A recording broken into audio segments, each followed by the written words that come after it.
오늘 말씀의 제목은 모든 사람이 주를 찾나이다 물음표 이렇게 정해봤습니다. 본문 말씀은 마가복음 1장 35절부터 45절까지 말씀입니다. 같이 한번 읽어볼게요. 시작. 새벽 아직도 밝기 전에 예수께서 일어나 나가 한적한 곳으로 가사 거기서 기도하시더니 시몬과 및 그와 함께 있는 자들이 예수의 뒤를 따라가 만나서 이르되 모든 사람이 주를 찾나이다. 이르시되 우리가 다른 가까운 마을로 가자. 거기서도 전도하리니 내가 이를 위하여 왔노라 하시고 이에 온 갈릴리에 다니시며 그들의 여러 회당에서 전도하시고 또 귀신들을 내쫓으시더라. 한 나병 환자가 예수께 와서 꿇어 엎드려 간구하여 이르되 원하시면 저를 깨끗하게 하실 수 있나이다.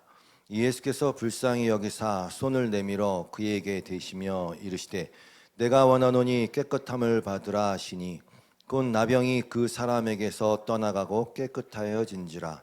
곧 보내시며 엄히 경고하사 이르시되 삼가 아무에게 아무 말도 하지 말고 가서 네 몸을 제사장에게 보이고 네가 깨끗하게 되었으니 모세가 명한 것을 드려 그들에게 입증하라 하셨더라. 그러나 그 사람이 나가서 이 일을 많이 전파하여 널리 퍼지게 하니 그러므로 예수께서 다시는 드러나게 동네에 들어가지 못하시고 오직 바깥 한적한 곳에 계셨으나 사방에서 사람들이 그에게 나아오더라. 아멘. 세계에서 가장 비싼 광고판을 한번 소개해 드리겠습니다. 그것은 바로 미국 프로풋볼이죠. 아메리칸 풋볼 챔피언 결정전인 슈퍼볼. 거기에 광고를 한번 띄우려면요 1초에 얼마를 지불해야 되냐면 2억 6천만 원을 지불해야 합니다. 제가 잠깐 10초 동안 얘기했으니까 이걸 광고로 내보내면 26억이 드는 거네요. 와. 올해 슈퍼볼 중계를 맡은 MBC가 광고료를 어떻게 책정했냐면 30초에 77억 5,970만 원의 광고비를 요구했습니다. 거의 80억이네요. 30초에 80억. 근데 워낙 사람들이 많이 본 거라 우리나라의 현대자동차도 수년간 그렇게 광고비를 거기다 쏟아부었죠. 그 물건이 아무리 좋은들 뭐 회사가 아무리 훌륭한 회사인들 알려지지 않으면 모르니까. 근데 작년인가요? 그 골프 왕제 타이거 우즈가 현대자동차 제네시스 이거 상표 얘기해도 신문에 다 나온 거니까 제네시스 GV80을 몰다가 6m 아래로 떨어지는 사고를 겪었어요. 다리만 부러지고 살았어요. 그러니까 얼마나 이 스포트라이트를 받았겠습니까? 관심이 집중됐죠. 어디에 무슨 차를 탔기에 이렇게 된 것입니다. 그러니까 지금은 재활해서 복귀한 걸로 저는 알고 있는데 그 차에 대한 관심이 폭발했고요. 현대자동차로서는 의도치 않게 엄청난 홍보 효과를 누리게 되었습니다. 물론 일부러 그걸 끄집어내진 않았어요. 왜냐하면 사람에 대한 예의가 아니니까. 다쳤는데 그거 홍보하면 안 되지만 가만히 있어도 엄청나게 홍보가 됐죠. 요즘 국산차가 외국에서 잘 나가고 있습니다. 뭐 유럽에서, 뭐 미국에서, 북미에서 올해 자동차 뭐 1위를 막 석권하더라고요. 잘 만들었어요. 그러니까 브랜드의 위상이 많이 달라졌습니다. 그렇지만 보시다시피 엄청난 광고비를 쏟아붓고 특정 이슈가 되는 사건이 있다면 홍보를 위해서 10분 활용하는 것이 맞겠죠. 많은 사람들이 그 물건을 찾아야 되니까. 그리고 그것이 브랜드의 가치이니까. 그것이 소위 말하는 이름값 파는 거죠. 이름값 파는 거. 유명해지는 거. 아무튼 그래서 잘 팔리고 있다고 합니다. 오늘 본문에 나오는 예수님의 제자들의 반응이 어땠습니까? 너무 신났죠? 열광하고 있어요. 모든 사람이 주님을 찾습니다, 주님. 참 너무나도 잘된 일이라고 축하를 보내주고 싶네요, 제자들한테. 그들이 원하던 바니까.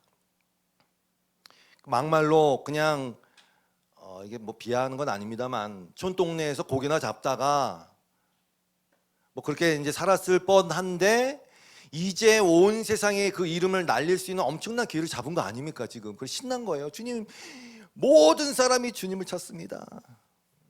그들의 인생 계획이 잘 풀려나가고 있는 것 같지 않습니까? 제가 조금 너무 세상적으로 표현했다면 신앙적인 톤으로 말씀드리겠습니다. 꼭 세상적으로 잘 나가서 좋다는 건 좀 너무 세상적이니까 그거 말고 자기의 스승이 유명해지면 그리고 그 세력, 뭐 기독교라고 해도 돼요. 그 세력이 커지면 아무튼 자신들이 하고자 하는 일과 종교적인 비전을 펼쳐나가는 데 큰 도움이 되는 건 사실이지 않습니까? 그리고 솔직히 말해서 여러분, 믿는 사람이건 믿지 않는 사람이건 유명해지는 것 자체를 하나님께 영광 돌리는 거라고 생각하지 않습니까? 제가 틀렸나요? 유명해지는 것 자체를 하나님께 영광 돌린다고 생각하잖아요. 그래서 꼭 그 상황에 그 말 쓰잖아요. 하나님께 영광 돌린다고. 근데 우리가 영광 돌린다는 의미를 살펴봤잖아요. 영광 돌린다는 게 뭡니까? 하나님께 영광 돌리는, 하나님이 이런 분이십니다 라는 걸 이렇게 비춰내는 거잖아요. 그러면 예를 들어서 무슨 뭐 올림픽에서 금메달을 따거나 아니면 경연대회에 나가서 1등을 했어요. 그리고 하나님께 영광 돌립니다 라고 얘기한 게 무슨 얘기냐면 여러분, 우리 하나님은 이 금메달을 좋아하시는 분입니다 이런 얘기예요. 하나님의 어떠하심을 드러내는 거라니까요. 하나님께 영광 돌립니다. 하나님의 1등을 너무나도 좋아하시는 분입니다. 여러분, 지금 그렇게 얘기하는 거라는 걸 모르죠. 물론 그렇지 않은 의미로 얘기하는 사람들도 많이 있습니다만, 그래서 목사님들 설교 예화에도 등장하고, 그런 의미에서 지금 본문에서 읽은 제자들의 한껏 들뜬 이 반응들은 이상하지 않아요. 왜? 인간의 그냥 보편적 반응이에요. 다 그런 열망들이 있으니까. 근본적 욕구예요. 유명해지고 싶은 거. 그 바벨탑은 다른 게 아니라 유명해지고 싶은 거예요.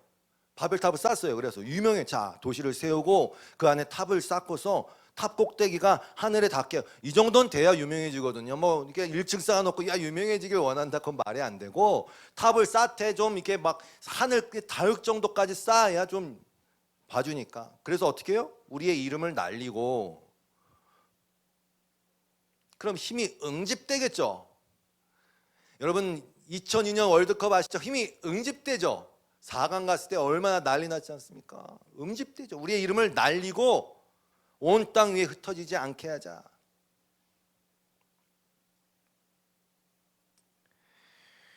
그렇다고 치자고요.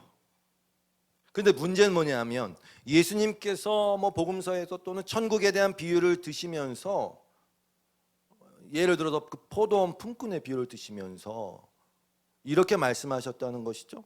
그 품꾼의 비유 아시죠? 일찍 온 사람이나 다 이제 그 거의 문 닫을 때 와갖고 잠깐만요 하고 들어간 사람이나 품삯을 똑같이 줬다는 거 아닙니까? 그때 결론이 이거였어요.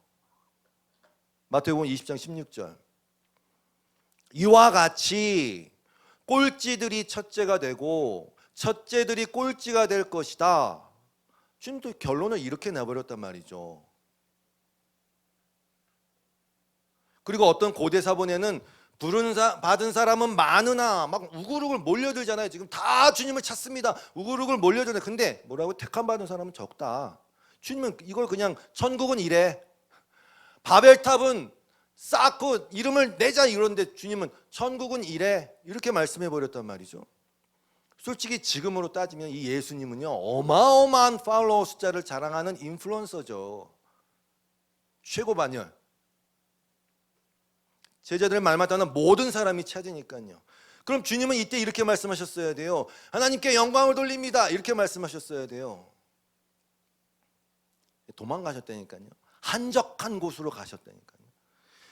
똑같아요. 예수님의 그 형제들, 가족들도 이 예수님의 유명세에 신나면서 이렇게 거면했어요. 뭐라고 그러냐면, 형님 큰 물에서 노셔야죠. 이름을 날리시고 이름값을 좀 하려면 좀 넓은 무대로 나가야 되지 않겠습니까? 라고 얘기했잖아요. 요한복음 7장 3절에서. 형님은 여기로 해서 떠나 유대로 가셔서, 유대라면 뭐 서울로 가셔서 뭐 뉴욕으로 가셔서 뭐 이런 거, 거기에 있는 형님의 제자들도 형님이 하는 일을 보게 하십시오. 알려지기를 바라면서 숨어서 일하는 사람은 없습니다. 형님이 이런 일을 할 바에는 자기를 세상에 드러내십시오. 상당히 합리적 권면이 맞습니다. 이런 일을 할 바에는 세상에 드러내십시오.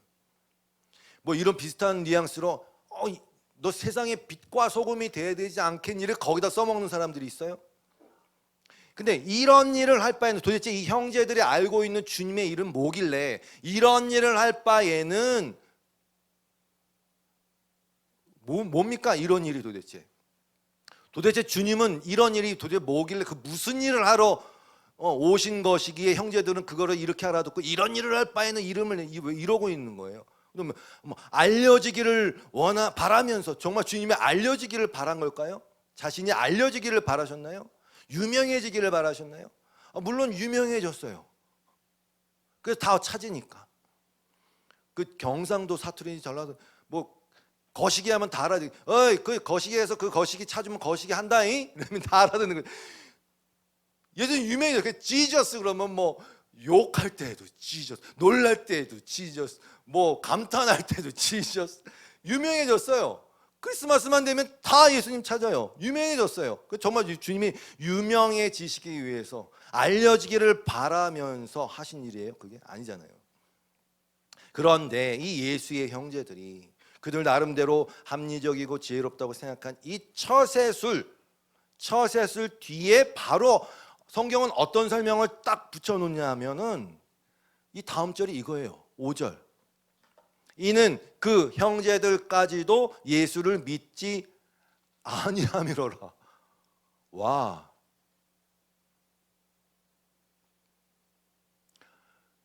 이들의 말이 뭐가 어쩌다고 그냥 바로 이거 예수를 믿지 않았기 때문이라고 결론 지어버리네요. 그분을 진짜로 믿지 않았기 때문에 그런 소리 하지라는 말 아닙니까? 이게 지금 모르니까 그런 소리 하는 거야. 믿지 않으니까 그런 소리 하는 거야. 그러니까 뭐 세상에 나서 이름을 떨치려느니 뭐 이런 일을 하려면은 뭐 이런 소리를 하는 거야라는 말 아닙니까? 그러니까 믿음이라는 것이 궁극적으로 어디를 향하고 있는지를 정말 잘 살펴보지 않으면 나중에 여러분 막 열심히 믿음 생활하다가 산의 정상에 딱 오른 것 같아. 딱 올랐는데 딱 보니까 이 산이 아닌가벼. 그때는 늦어요. 그런 거 없어요. 그때 내려와 갖고 다시 뭐 하고 이런 거 없습니다. 이 방향성을 모르면 교회에 와서 똑같이 아까 얘기했던 거 바벨탑을 쌓는 거예요. 왜 우리의 이름을 내자 이렇게. 그거 위해서 비우고 기도하고 또 자랑한다니까요. 우리의 이름을 날리게 하옵시며 이렇게 뒤에 하늘에 계신 우리 아버지 우리의 이름을 날리게 하옵시며 이렇게 기도한다니까요. 솔직히 다 뭐 뜨끔뜨끔하죠. 그런데 이들의 이 형제들의 권면에 대한 반응은 예수님의 반응은 완전히 예상을 빗나갔죠. 6절 이하에 이렇게 나와 있습니다. 예수께서 그들에게 말씀하셨다. 내 때는 아직 오지 않았다. 그러나 너희의 때는 언제나 마련되어 있다. 이게 무슨 얘기냐면요. 물론 주님은 하나님의 때에 따라 움직여요. 그런데 너희의 때는 언제든지 마련되어 있다는 게 무슨 뜻입니까? 다시 말해서 그래 너희는 이 세상은 너희는 늘 생각하는 것이 어떻게 하면 이름을 날릴까 이것뿐이니까 그래 언제든지 너희는 그렇게 하지. 그런 건 뭐 주저하지 않지. 이런 뜻입니다. 언제든지 너희는 그렇게 하잖아. 그렇게 하잖아. 언제든지. 그러나 난 하나님의 때에 따라 하나님의 계획과 말씀과 그 뜻을 이루는 것이 뜻이 하늘에서 이루어진 것 같이 땅에서도 이거 주기도문 나는 그렇게 해. 너희는 아니잖아. 우리의 이름을 날리게 없이며 그냥 그렇게 해. 그렇게 해. 이런 뜻입니다. 그리고 7절 세상이 너희를 미워할 수 없다. 왜 미워할 수 없습니까? 미워하지 않죠. 왜? 똑같은데 똑같이 생각하고 똑같이 추구하는 게 똑같은데 뭘 미워할 게 있습니까? 니나 나나 반가워. 왜 미워요? 동료의식을 느끼지. 세상이 너희를 미워할 수 없다. 그러나 세상은 나를 미워한다. 이유를 말씀하셨어요. 왜? 주님은 맨날 세상 보고서 그 하는 일이 악하다. 그 하는 일이 악하다. 너희는 어둠이다. 이러고 맨날 이러고 있는데 세상이 좋아할 리가 있습니까? 그러니까 싫어하죠. 그러면서 말씀하세요. 너희는 명절을 지키러 올라가라. 나는 아직 내 때가 차지 않았으므로 명절 올라가지 않는다. 하고 말씀하시고는 남아 있다가 형제들이 명절을 지키러 올라간 다음에 그들은 명절을 꼭 지키러 올라갔어요. 율법이니까. 그 다음에 예수님은 아무도 모르게 올라가셨어요. 이게 무슨 얘기냐면 예수님은요 바로 형제들이 제시한 그 목적 이름을 날려야죠 라는 그 목적을 거부하시고 그 목적으로 올라가지 않으시고 여러분도 똑같습니다. 뭔가를 행할 때 행위는 똑같아. 그러나 동기가 달라요. 열심히 일해. 똑같아. 그러나 동기가 달라요. 똑같습니다. 예수님이 안 가 그러고 올라가셨어요. 그 목적으로 올라간 게 아니니까. 어떤 목적으로? 하나님의 뜻을 이루기 위해서 올라가셨어요. 그런데 역시나 11절 뭐라 합니까? 명절에 수많은 사람이 어떻게 합니까? 우리 예수님 안 올라온 거야? 이번에 어디 있는 거야? 뭐 이러면 얼굴이나 한번 보자. 팔로잉 해야지. 이번에는 뭐 굉장한 일 보여주지 않겠어? 이러고들 자빠지고 죄송해요. 죄송합니다. 그 사람 어디 있어? 그 사람 어디 있어? 이러고 있잖아요. 똑같다니까요. 그 사람 어디 있어? 그 사람 어디 있어? 그래서 성도 여러분, 그러니까 질문은 이거예요. 도대체 믿음이란 게 뭔지, 하나님의 나라가 추구하는 바가 뭔지 여러분 잘 아시지만 또 듣는 거죠. 모든 사람이 주를 찾는 것, 그거 위해서 주님이 오셨습니까? 하나님이 정말 그걸 바라십니까? 그게 천국의 이상향입니까? 근데 지금도 어떻게 해서든 이름을 날리려고 뭐 교회들도 뭘 그렇게 신문에다가 뭐 무슨 교회 돈 내고 광고를 그렇게 실는지, 뭐 좋은 의미에서 이거 부정적이면 좋은 의미에서 실었을 거예요. 모르겠어요. 근데 저는 왜 그런지. 뭐 기적 하나 나면 뭐 대서특필하고 뭐 심지어는 뭐 40일 금식 기도한 주님의 종 뭐 이러면서 거기다 뭐 광고는 왜 실어요? 또 우리 교회 좀 알아봐 달라고 그러고.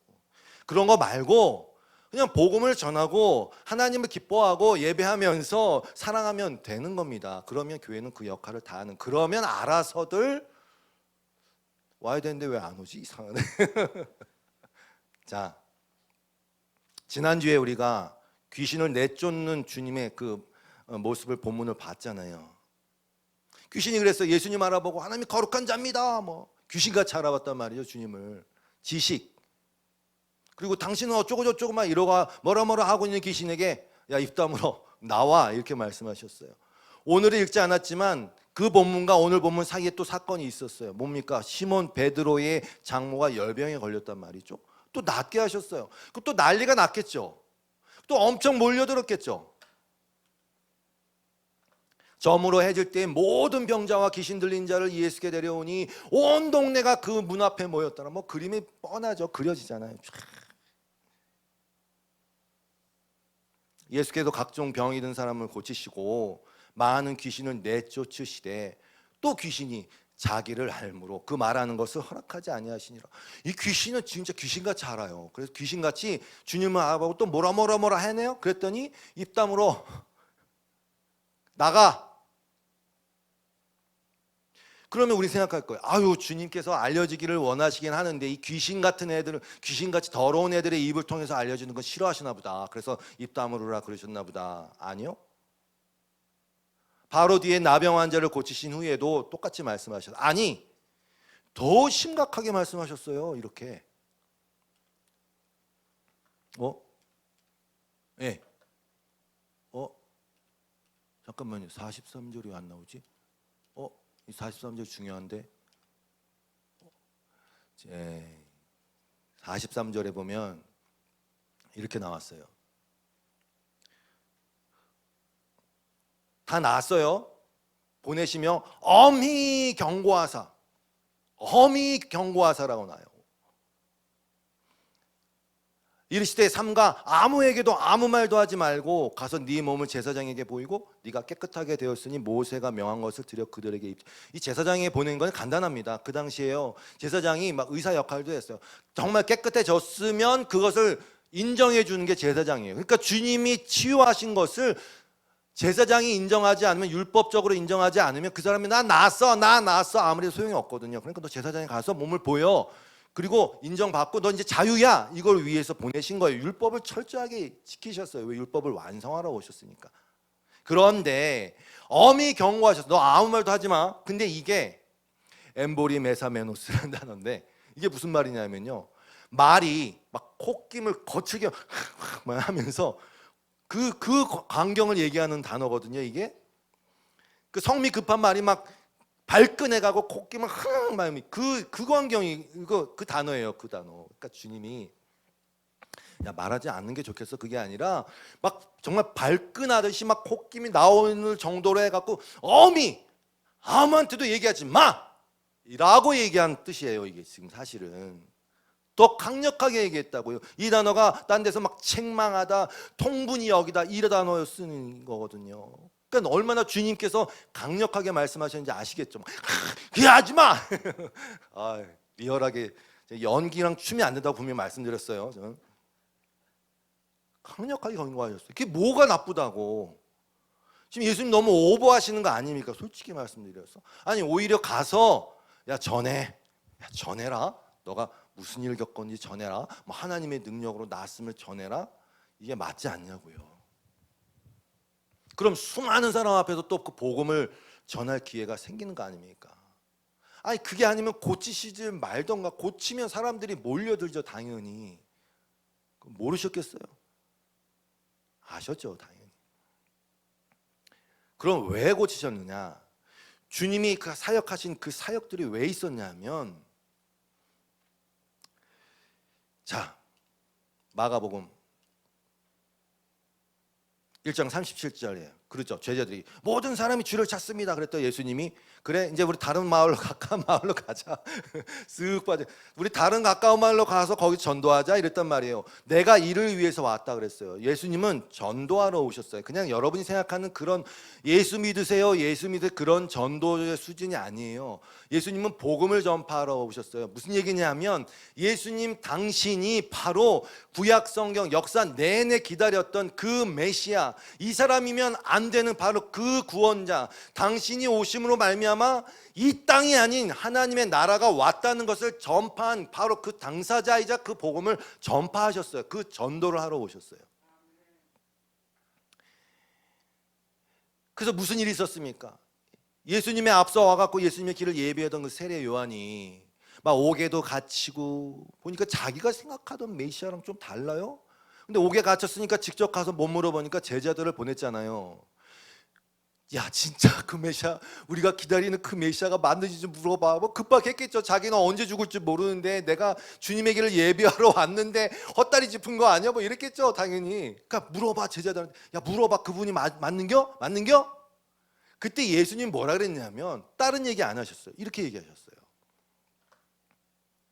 맹인이 보며 못 걷는 사람이 걸으며 나병한 자가 깨끗함을 받으며 못 듣는 자가 들으며 죽은 자가 살아나며 가난한 자에게 복음이 전파된다. 이게 예수님이 하신 일 아닙니까? 이거 얘기해. 이렇게 되고 있어. 그러면서 누구든지 나로 말미암아 실족하지 아니하는 자는 복이 있다 이렇게 말씀하셨어요. 심플합니다. 당신이 그 사람이 맞는 거예요? 봐봐. 성경에 적혀 있는 대로 하잖아. 이겁니다. 성경을 이루고 있잖아. 이겁니다. 그러니까 내 그리스도가 맞아. 이겁니다. 여러분 지난주에 우리가 그 귀신 쫓아낸 거 있잖아요. 예수님이. 근데 마가복음, 우리가 지금 나누는 마가복음이 아닌 누가복음에는 그 사건 바로 전에 또 무슨 사건이 있어요. 가버나움에서 귀신 쫓기 전에 어떤 사건이 있었냐면 이거예요. 누가복음 4장 16절에 보면 예수님께서 자기 자라신 나사렛에서 고향에서 늘 하시던 대로 안식일에 회당에 들어가셔서 성경을 읽으셨어요. 랍비들한테 성경을 맡기고 막 강의를 하라 하거든요. 근데 마침 이사야서, 그때 두루마기는 엄청나게 컸다고 합니다. 뭐 둘둘둘도 말렸으니까, 책이 아니니까. 이사야서를 받아서는 그것을 피셨어요. 그리고는 이 말씀이 있는 데를 찾으셨어요. 그 말씀이 뭡니까? 이사야서 61장 말씀. 그리스도가 오면 이런 일을 할 거야 하는 바로 그 말씀을 찾아서 읽으셨어요. 주님의 영이 내게 내리셨다. 기름을 부으셔서 가난한 사람의 기쁜 소식을 전하게 하셨다. 주님께서 나를 보로 된 자에게 해방을 선포하고 눈먼 자의 눈뜸을 선포하고 억눌린 사람을 풀어주고, 거기 그거를 일부러 읽으셨어요. 그리고 다시 돌려주고는 앉으셔서는 그 사람들이 무슨 얘기할까 막 눈이 쏠렸겠죠. 막, 야 이번엔 뭔 얘기를 할까? 뭐 이제 쇼킹한 거 뭐 하나 뭐 이러겠죠. 그때 말씀하신 게 이거예요.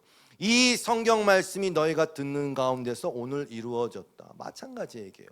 왜 주님이 그렇게 고치셨냐? 그게 성경이 말한 그 메시아이자 동시에 눈을 떴다는 것은 영적 눈의 상태를 다 감고 있으니까 빛이 왔을 때 어둠이 깨닫지 못한 그 눈뜸, 그거를 실제화하면서 보여주신 거죠. 안전뱅이가 일어난 거, 주 앞에 나아가지 못하는 그 자리에 머물러 있는 자들을 일으켜 세운 것이고, 문둥병자 나병 환자를 고치신 것은 감각 없어서 하나님이 뭔지도 모르는 상태에 있는 사람들의 감각을 회복시켜 주셔서 감각을 살리니까 이제 아프기도 하고 기쁘기도 하고 그 상태를 회복시켜 주신 것을 말씀하는 것이고요. 귀를 거예요. 이게 귀 안 들리는 사람을 고치신 것도 마찬가지예요. 맨날 말씀을 들어도 들리지 않아요. 다 자기 위주로 해석하고 세상의 가치관으로 다 해석해 버리니까 그게 뭐 말씀이 들어와 봤자 여기서 딱 개조가 돼 갖고 오직 나를 위한 말씀, 내 자식을 위한 말씀, 내가 잘 되는 이 세상에서 이름을 날리기 위한 말씀으로 다 개조되니까, 그래서 귀를 고치신 거예요. 주님이 오셔서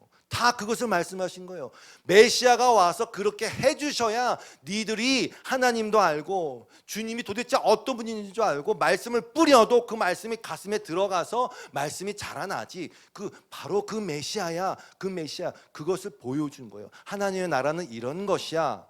실제로 보여줬는데 사람들은 실제 그 하나님의 나라, 오실 하나님의 나라에 관심이 없고 막 이러면서 이름을 날리시죠. 이러고 있는 거란 말이죠. 주님은 유명해지려는 것이 아니라 말씀을 이루신 것입니다. 그런데 문제 뭐냐면은 먼 눈에는 뭐만 보여요. 우리 뭐 남 욕할 거 없어요. 다 똑같았어요. 우리도 먼 눈에는 뭐만 보여요. 그래서 예수님이 말씀하신 거예요. 나로 인해서 실족하지 않는 자가 복이 있다. 왜? 주님이 그 일을 하면 또 그거 아까 말씀드린 거 반복이에요. 그러면 또 엉뚱한 거를 받아들여 갖고 다 실족하고 넘어져 갖고 또 그리고는 또 거기서 실족하고 넘어진 데 머무르는 게 아니야. 또 하나님을 원망해. 지가 잘못된 거 바래놓고선 지가 넘어져 놓고서는 하나님은 어찌하여 나에게 고통을 주시나이까 또 이러고 있단 말이죠. 그랬던 우리가 이렇게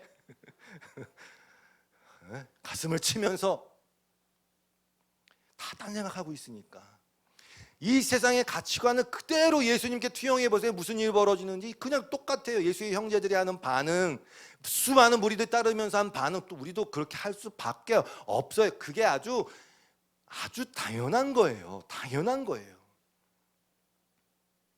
병을 고치는 게 목적이었으면 뭐 그렇게 누구는 안수하고 누구는 침을 바르고 누구는 가서 시설하고 뭐 이렇게 복잡하게 합니까? 그냥 팍 나아라 이러면 끝나는 건데 아니에요. 그래서 여러분 이 말씀이 그래서 무서운 말씀이에요. 천국은 이렇다 하면서 하신 말씀, 꼴찌들이 첫째가 되고 첫째들이 꼴찌가 될 것이다. 이거. 그래서 계속 뭐 눈에는 뭐만 보인다. 그래서 성경은 계속 우리의 상태, 그 죄인된 상태를 눈먼 상태라 그러는 거야. 안 보이잖아요. 안 들리잖아요. 그래서 누가복음 8장 10절 이하에서 이르시되 하나님 나라의 비밀을 아는 것이 너희에게는 허락되었으나 다른 사람에게는 비유로 하나니 이는 그들로 보아도 보지 못하고 들어도 깨닫지 못하게 하려 하심이라. 이거 마찬가지예요. 놔두세요. 괜찮아요. 마태복음 14장 14절에서 이사야의 예언이 그들에게 이루어졌으니 일렀으되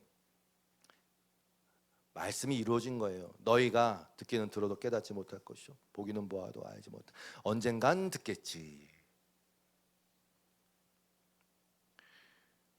왜?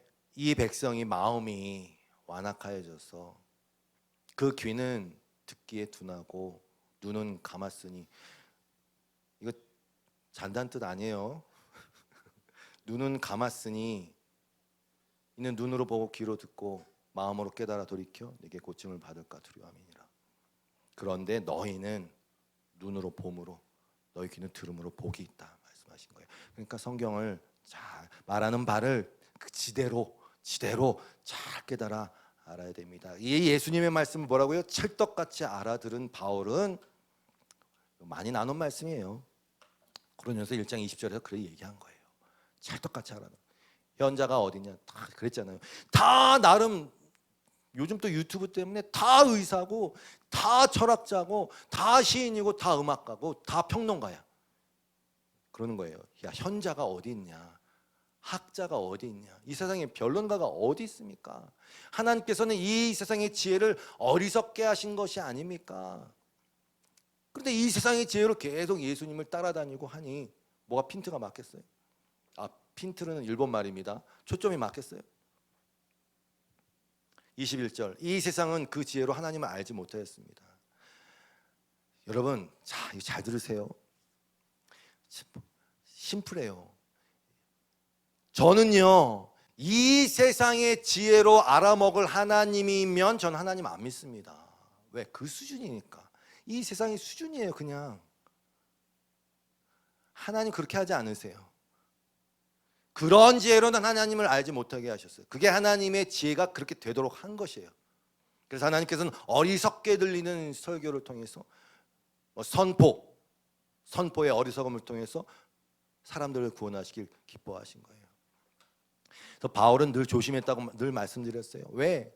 사람들이 이 말의 화려함에 껌뻑 넘어가고 뭐 외모의 화려함이나 또는 어떤 행하는 기적들에 껌뻑 넘어간단 말이죠. 그러면서 그럼 예수님은 내가 믿을게 하면서 그게 믿음이라고 착각하니까 바울이 그러는 거예요. 내 말과 내 전도함이 설득력 있는 지혜의 말로 하지 아니하고 다만 성령의 나타나심과 능력으로 하여. 왜? 너희의 믿음이 어디 있게 하려고? 사람의 지혜에 있지 아니하고. 우리의 믿음이 거기에 딱 있으면 다 망하는 겁니다. 우리의 믿음이 사람의 지혜에 있지 아니하고 다만 하나님의 능력에 있게 하게 하려고. 바울이 누굽니까? 3층천까지 갔다 오고 바울이 덮었던 수건 덮으면 막 병 낫고 바울이 왜 그걸 몰라요? 안 해요. 그래서 계속 십자가 이런 거 계속 내가 십자가 외에는 알지 않기로 했어. 바보같이 십자가 이런 거예요. 그런데 고린도전서 2장 9절 말씀처럼 하나님이 자기를 사랑하는 자들 위해 예비하신 모든 것은 여러분이 이제 그걸 누리는 자들인데 그것은 눈으로 보지 못하고 귀로 듣지 못하고 사람의 마음으로 생각하지도 못하였다라는 게 맞아요. 왜? 다시 말씀드립니다. 이 세상과 똑같은 수준의 지혜와 똑같은 수준의 세상과 조금 더 나은 세상이면 저는 그냥 여기서 살래요. 똑같은데 뭘 타고 거기 가요? 무슨 천국이군. 똑같은데 그 수준이 그 수준이고 거기 가도 똑같이 다 자랑질하면서 뭐 나는 뭐 했다 뭐 입었다 뭐 그러면서 너는 몇 평 똑같으면 내가 왜 갑니까? 거기 안 갑니다. 하나님의 지혜는 그런 것들을 다 묵사발 내고 진짜 그 하나님의 나라에 가서 정말 주님을 찬양하고 예배하는 그 가운데에 진짜 기쁨과 평강을 누리게 하는 것이 목적이니 당연히 하나님의 지혜에서 이렇게 하시는 것이 맞아요. 저는 그래서 성경을 믿습니다. 저는 이 기독교가 그래서 맞다고 생각합니다. 만약에 기독교가 이 세상의 지혜를 갖고 끌고 들어와서 철학을 갖고 끌고 들어와서 뭐 처세술을 갖고 끌고 들어와서 조금 더 나은 걸 이렇게 얘기하고 뭐 조금 더 나은 걸 이렇게 하면 저는 안 믿어요. 그거 왜 믿어요? 여러분도 믿지 마세요. 그러면은 아니에요. 그래서 주님이 자꾸 어디로 가시냐면 오늘 읽으셨는데 본문의 처음에 한적한 곳으로 가사 기도하시고 마지막에 한적한 곳으로 가사 이렇게 나왔어요. 한적한 곳, 에레모스예요. 이 에레모스의 뜻은 버림받은, abandoned, 고독한, solitary, 황막한, desolate, 황폐한, deserted. 뭐하고 정반대죠? 유명한, 화려한, 북적북적한 이런 거하고 정반대죠. 에레모스. 거기서 기도하셨어요. 말씀을 정리할 겁니다.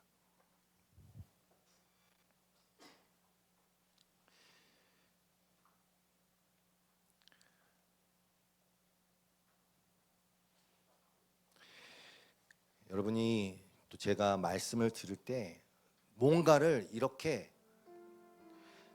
그러니까 조금 이런 거예요. 하지 마라 그러면 그냥 하지 마라 이렇게 우리 1차원적으로 믿지 맙시다. 아시겠죠? 그러면 유명해지지 말란 얘기야? 또 이렇게 나오면 곤란합니다. 유명해지면 안 되는 거 터부셔야 되는 거야? 또 이렇게 나오면 곤란하면 바울이 그랬잖아요. 우리 이제 그 수준 아니잖아요. 할래냐 무할래냐 그거 아무것도 아니다.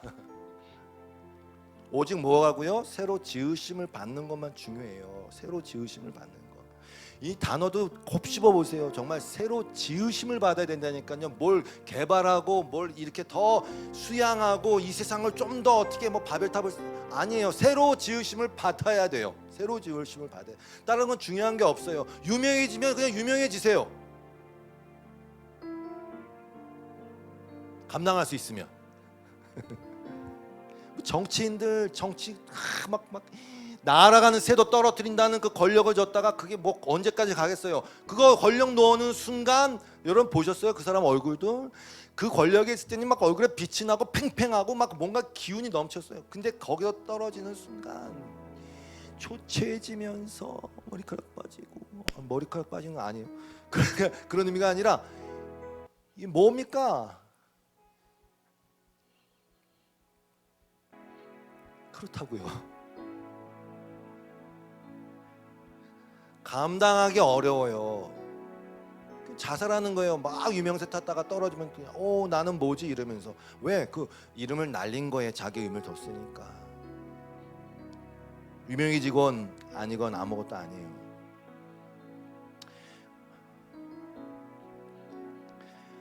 그리고 보세요. 내가 진짜 기가 막히게 뭘 잘해. 하나님의 은사로. 그럼 뭐 어떡하겠어요, 유명해지는 거를. 아니면 산에 가 살든가. 그걸 뭐 어떤 애 보니까 오토바이 기가 막히게 타더만 13살인가 유명해져요. 그럼 뭐 어쩌겠습니까? 그런가 보다 하죠.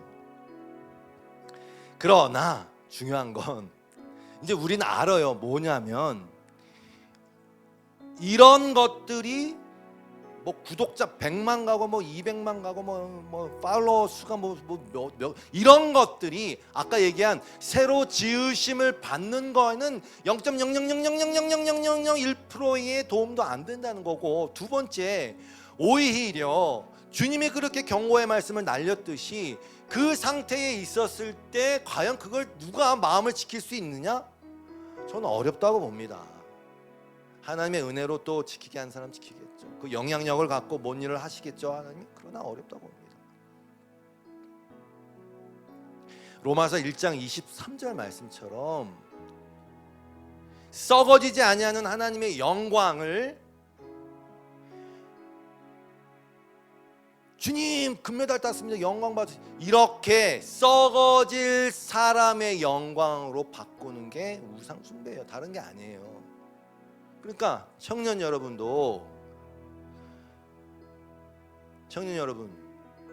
제발 이 세상에서 유명함을 과시하면서 자랑하면서 놀고 있는 것들의 노름에 현혹되지 마세요. 불화할 것도 없어요.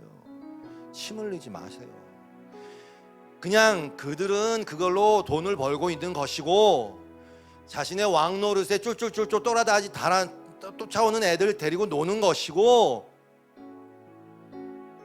그게 다예요. 이용해 먹는 것일 뿐이에요. 그냥 여러분 인생에 해주는 거 요만큼도 없어요. 그러니까 거기에 시간 낭비하지 마시라고요. 그럼 어떻게 해요? 뭘 어떻게? 그냥 하나님이 여러분에게 뭐 재능을 줘서 그러면 그냥 거기에 올인하세요. 뭘 복잡해? 그냥 열심히 사세요. 내가 잘할 수 있는 거 그냥 주저하지 말고 용기를 갖고 도전하시라고요. 도전하고 깨지면 알아서 하시겠지 뭐. 그냥 열심히 사시고, 할 수 있으면 시간을 아끼시고, 자기 자신을 단련하고 연마하고, 또 내가 할 수 있는 뭐 역량을 넓히고, 그걸 통해서 즐거움을 얻으세요. 젊은이들이요, 그 젊은 날을 즐거워하라. 그러나 창조주 하나님을 기억하라. 아무것도 좋아요, 나쁜 거가 아니면 그냥 열심히 하세요. 그리고 인정하세요. 주님, 저에게 이런 재능이 있고 뭐 제가 여기까지 가봤는데요, 해봤더니 주님 외에는 생명이 없습니다. 주님 외에는 새로됨의 어떤 그런 길이 없습니다. 주님, 공허하네요. 그렇게 해서 그거 갖고 영혼 살리는 데 쓰세요. 뭐 별거 있어요.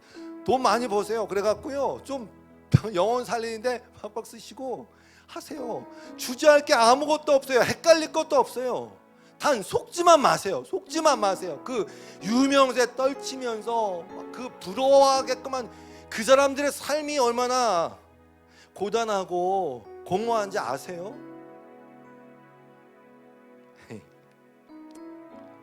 때가 돼야지 뭐. 예수님이 이제 결론. 예수님이 비유를 많이 들으셨잖아요. 꽤 들으셨어요. 뭐 천국의 비유, 뭐 돌짝, 뭐 씨 뿌리는 비유, 뭐 포도원 주인의 비유, 뭐 많아요. 많은데 그 많은 비유 중에 등장하는 애들은 다 어나니머스예요. 익명이에요. 익명. 이름이 없어요. 근데 제가 알기로는 딱 이 비유만 이름이 나와요. 나사로, 거지 나사로 비유. 나사로는 거지입니다. 거지도 상거지예요. 그냥 워낙 능력이 없으니까 막 헌데를 알아도 개들이 와서 그냥 핥어요. 그래도 뭐 가만히 있어야 돼. 걔들아 고맙다. 네가 대신 등을 긁어주는구나 이러면서. 상거지. 유명하긴커녕 거들떠보지도 않는 상거지. 근데 이 나사로가 이름이 뭐냐? 가디스 헬퍼야. 하나님이 도우시는 자예요. 와, 성경을 안 믿을래 안 믿을 수가 없어요. 저는 하나님이 도우시는데 뭐 이래?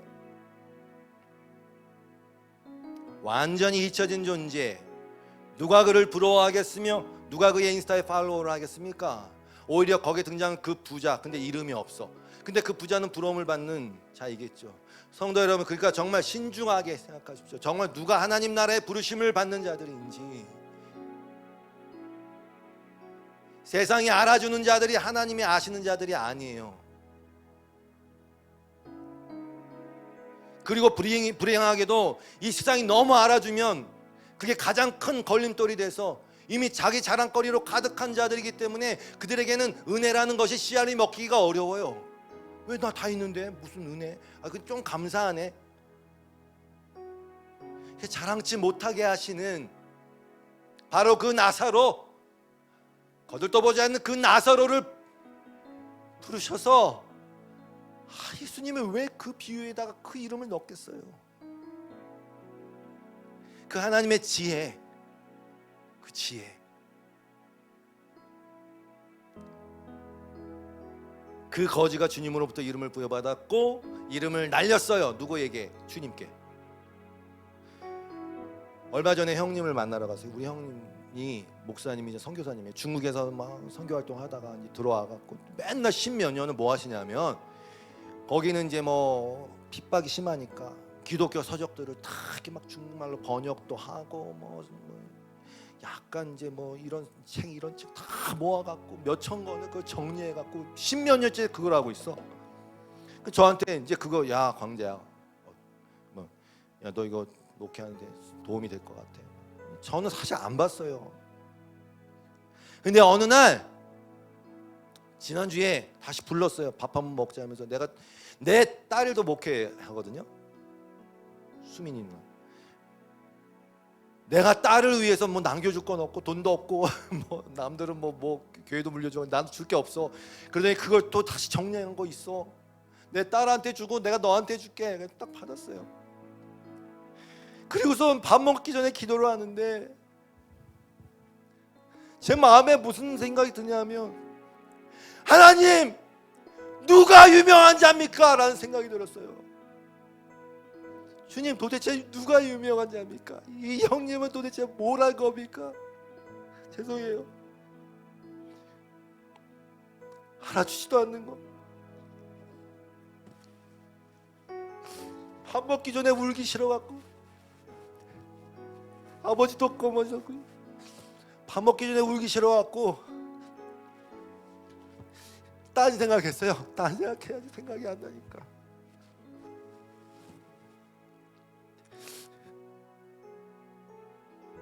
저 부를게요. 누가 유명한 자입니까?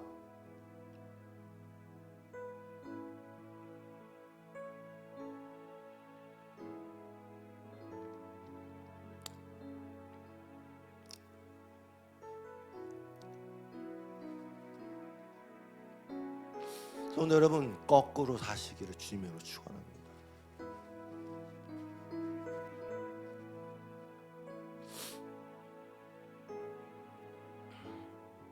특히 젊은이들, 여러분이 부러워하는 그 인플루언서가 도대체 무엇을 의미하는지를 알고 부러워하시는 건지, 여러분이 비참해하는 이유가 그 반대의 의미로 여러분이 세상에서 그 유명한 자의 대우를 받지 못하기 때문이니까 정신 차리십시오. 이 짧은 인생의 유명함이 영원한 무명함으로 우리를 몰아버릴 수 있다는 사실을 깊이 생각하십시오. 깊이 생각하십시오. 그리고 교회에 이건 넘어갈래요. 그리고 내 인생에서 실컷 유명세를 탐하다가 이젠 안 된다는 것을 알고, 제가 한번 말씀드렸죠? 여우의 심포도 저거 유명한 건 나쁜 거야, 이런 것도 다 버립시다. 합리화하지 마시고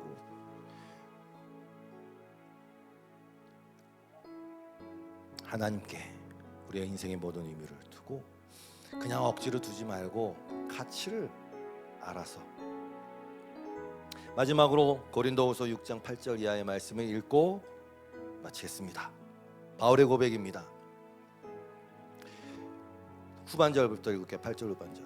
우리는 속이는 자 같으나 참되고 무명한 자 같으나 유명한 자요, 죽은 자 같으나 보라 우리가 살아있고 징계를 받는 자 같으나 죽임을 당하지 아니하고 근심하는 자 같으나 항상 기뻐하고 가난한 자 같으나 많은 사람을 부유하게 하고 아무것도 없는 자 같으나 모든 것을 가진 자로다. 여러분 모두가 이 고백에 다 동참하시고 그런 삶을 사시기를 주님의 이름으로 축복합니다. 사람을 보며 세상을 볼 때 만족감이 없었네.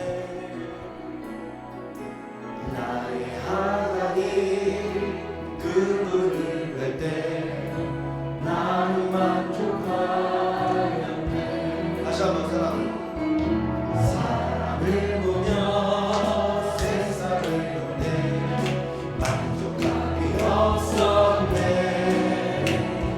나의 하나님 그분을 볼 때 나는 만족하였네.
하나님, 가시밭에 백합화,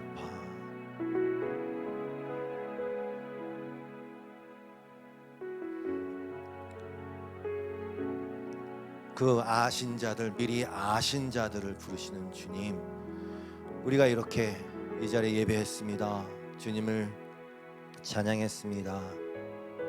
하나님, 우리를 단단히 사람의 지혜 위가 아닌 하나님의 말씀 위에, 성령 위에 붙들어 주셔서 감사합니다. 낙담할 것도 없습니다.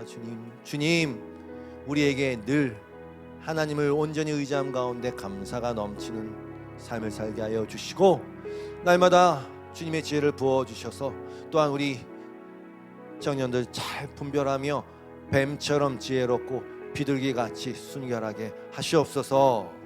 예수님의 이름으로 기도드리옵고 저 앞에 드린 모든 예물을 받으시고 모든 기도를 받으시고 틀림없이 가장 합당하게 응답하시는 주님 복 내려주시고 채워주시옵소서.